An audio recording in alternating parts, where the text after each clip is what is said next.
안녕하세요. 오늘은 정세랑 작가님 소설들 가지고 왔습니다.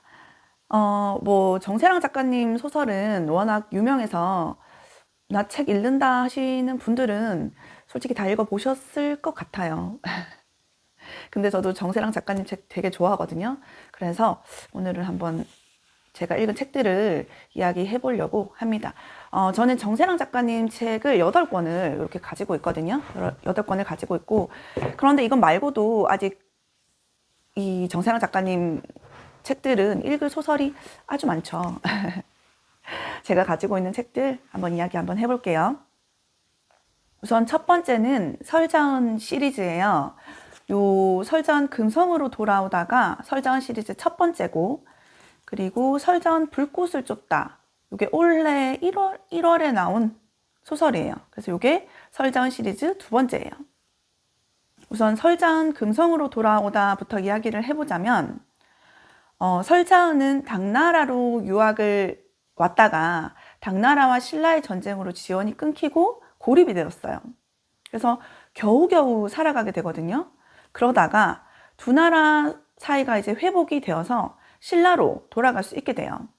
그리고 신라 금성으로 향하는 배를 타게 되거든요. 그 배 위에서 막 옷도 그렇고 신발도 그렇고 아주 남루한 차림의 목인곤이라는 남자를 만나게 돼요. 그러면서 일어나는 미스터리한 사건들을 해결해가는 이야기가 담겨져 있어요. 이 소설에서는 시작부터 사건이 발생하고 그 사건의 해결을 설자은이 맡게 되거든요. 그리고 설자은 옆에서 인곤이 많은 도움을 주게 돼요. 그래서 인곤의 도움을 받으면서 함께 해결해 나가거든요. 그런데 설자은은 설자은이 아니거든요. 이건 꼭 책으로 확인하시면 좋겠고, 이 책이 미스터리 대수사극이거든요. 그래서 금성으로 돌아오다 이 편은 4개의 사건이 나와요. 그래서 어떻게 해결될지 생각하면서 읽는 재미가 아주 최고인 그런 책이었습니다.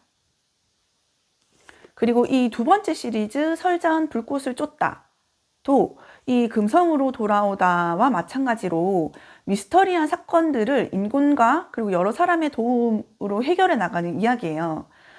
요 불꽃을 쫓다에는 3가지의 사건들이 나오고, 이전 편들보다는 살짝 더, 시리즈 1보다는 살짝 더 묵직한 내용들이 있기도 하거든요. 특히 저는 이 설자은 불꽃을 쫓다에서 마지막 편 용왕의 아들에서는 읽으면서 마음이 좀 아팠습니다.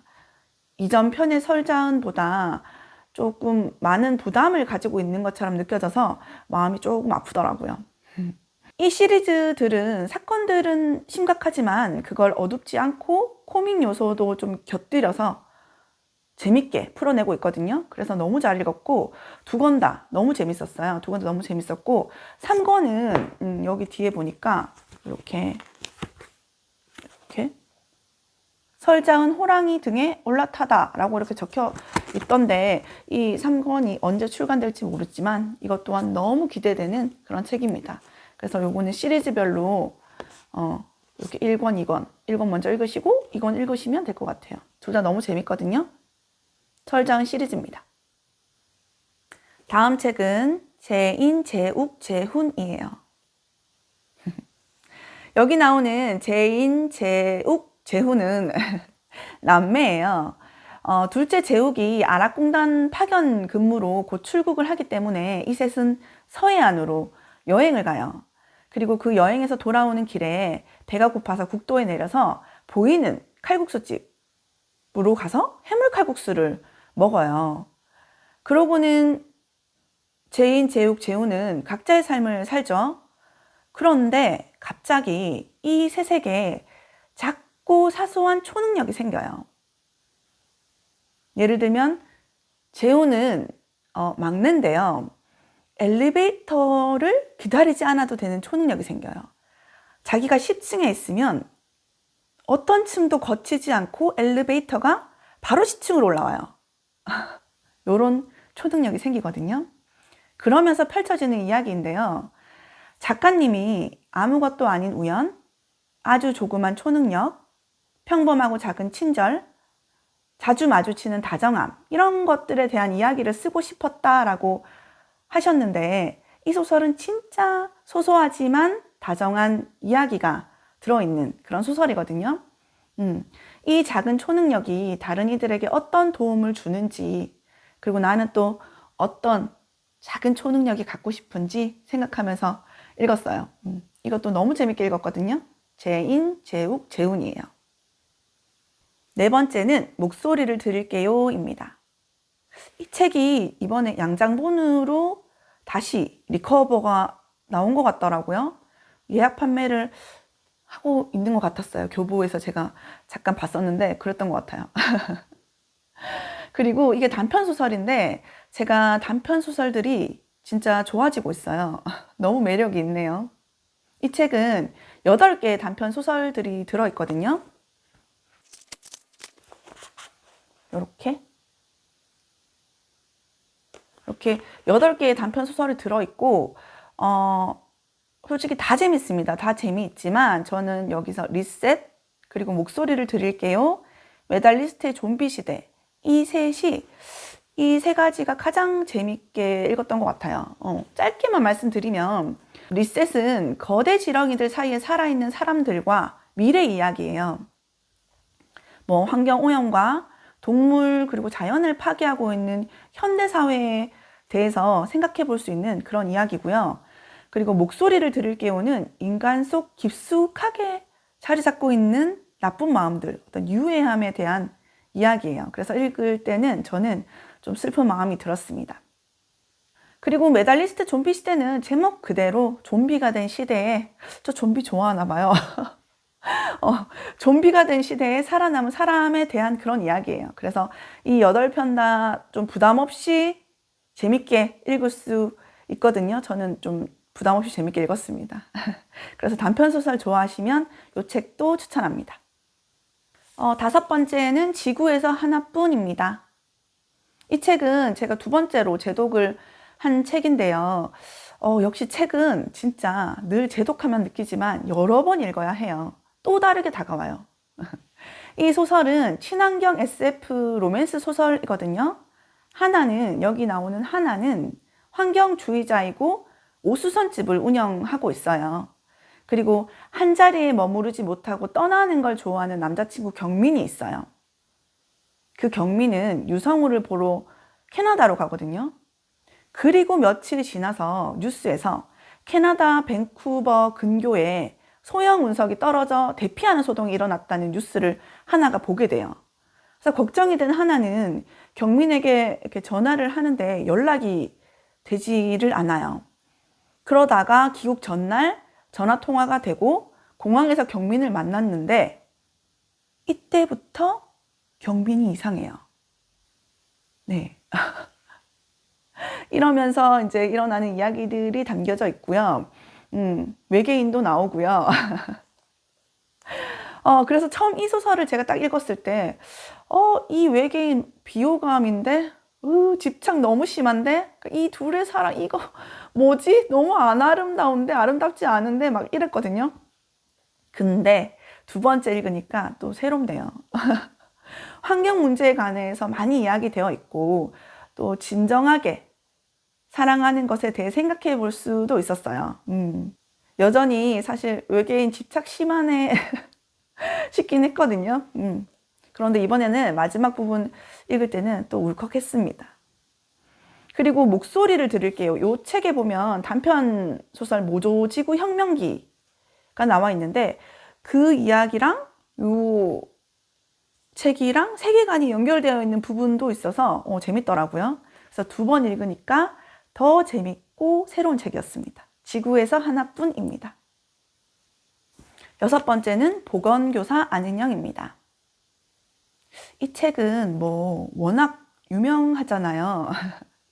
M고 보건교사 안은영은 비비탄 총과 무지개색 칼을 들고 다녀요. 그리고 그녀는 보이지 않는 것들을 보고 그것들과 싸워요. 그리고 또 한 명의 인물, M고 한문교사 인표. 인표는 M고 재단 집안 사람이거든요. 은영은 인표를 보호하고 있는 거대한 에너지 장막을 보게 되죠. 그리하여 M고에서 일어나는 크고 작은 사건들을 해결하는 이야기예요. 여기 책에 보면 이렇게 작가님 사인이 이렇게 있고, 우리의 친절이 오염된 세계에 단호히 맞설 거예요 라고 적어 놓았는데, 아는 영은 조금은 차갑지만 따뜻한 친절로 대가 없이 오염된 세계를 물리치고 있어요. 꼭 히어로처럼 물리치고 있거든요. 근데 막 진짜 히어로처럼 막 변신을 탁 하고 레이저를 쏘고 뭐 순간이동을 샥 하고 뭐 그런 건 아니지만, 비비탄 총과 무지개색 칼로 귀엽게, 또 하지만 강단 있게 나쁜 것들을 물리쳐요. 너무 재밌거든요. 제가 이거를 이번 달에 읽었는데 좀 늦게 읽었죠. 이렇게 재밌는지 몰랐네요. 너무 재밌고, 작가님 말처럼 아는 영이 저의, 그리고 우리의 좋은 친구가 될 것 같아요. 또 읽고 싶은 책이고, 아는 영의 친절과 같은 걸 저도 배울 수 있으면 좋겠다 생각을 했거든요. 그리고 이 권이 너무 기다려집니다. 이 권이 너무 기다려지는 보건교사 아는 영입니다. 진짜 재밌어요. 그리고 7번째는 시선으로부터입니다. 이 책은 그 주말 연속극 있잖아요. 가족 드라마 그런 걸 보는 느낌이에요. 단단한 여자들의 이야기예요. 단단 아니고 딴딴이에요. 이 가족들은 심시선 엄마가 돌아가시고 10주기를 맞아서 그 명예 큰언니가 엄마의 제사를 지내겠다고 하는 선포를 들어요. 근데 심시선 엄마가 원하지 않았기 때문에 원래 제사를 지내지 않았어요. 그래서 다른 가족들은 무슨 새삼스럽게 제사를 지내냐고 하지만, 그 명예 큰언니가 아랑곳하지 않고 보통의 제사가 아니다. 10주기를 맞아서 딱 한 번만 제사를 지낼 거다. 그리고 우리는 하와이에 가서 제사를 지낼 거다라고 해요. 그리고 가족들은 하와이로 떠나요. 이 심시선 엄마, 그리고 이 가족들 진짜 너무 멋져요. 너무 멋있고, 그리고 이렇게 단단하고 사랑스러운 이 가족들이 한편으로는 또 부러웠어요. 그래서 이 책을 읽는 동안 이 가족 한 명 한 명 모두 너무 멋있었고, 저도 이렇게 단단하고 멋있는 인생이어야지 했거든요. 네, 이 책도 진짜 너무 재밌습니다. 너무 재밌고, 저는 이게 시선으로부터라고 하길래 이 쳐다보는 시선 그건 줄 알았는데, 이 시선은 심시선 엄마 이름이에요. 너무 재밌게 읽은 시선으로부터입니다. 그리고 마지막은 피프티 피플입니다. 이 책도 제가 2번째로 읽은 책이거든요. 이 책은 제가 2022년도에 읽었거든요. 그때 우리 집 초등 담임 선생님이 이 책을 추천해 주셔서 읽었어요. 그래서 그때도 너무 재밌게 읽었는데 다시 읽어도 재밌었어요. 제목은 피프티 피플이지만 이 소설의 차례를 보면 51명의 사람들이 나오거든요. 이 사람들의 이야기예요. 한 명 한 명 그 사람들의 삶의 이야기예요. 그래서 51명의 사람들의 삶의 이야기이기 때문에 지겹지 않게 읽을 수 있습니다. 이렇게 제가 가지고 있는 정세랑 작가님 소설책들이었고요.